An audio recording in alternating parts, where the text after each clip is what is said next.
video, I'm going to be sharing the absolute best cut of meat to use for homemade suya.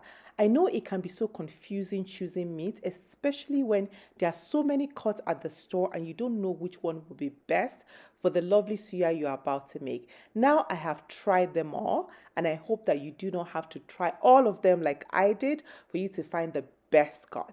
My recommended cut is this one right here. You can see it has like really good graining, really good marbling, and you can find this at most stores.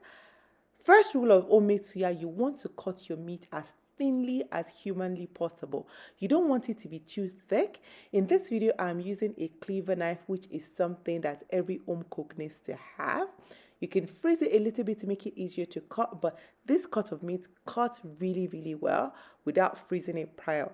Get your slices as thin as possible, because that will ensure that all of your seasoning actually goes through in the meat and you don't end up with meat that is not well seasoned and it's just chunky.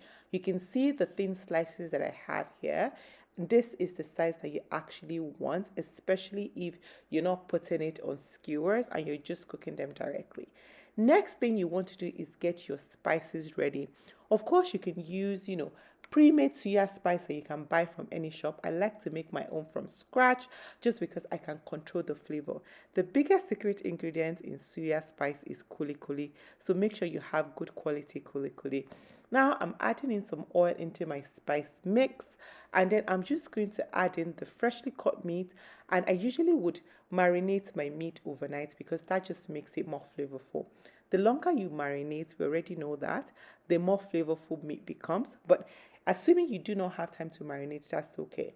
So the next day, I'm just using my stovetop grill pan to grill the meat. So all I've done is taking it out of the freezer or the fridge. The best thing to do is take your meat out of the fridge at least 30 minutes before you want to cook it. That just makes sure that everything is at room temperature before you start cooking.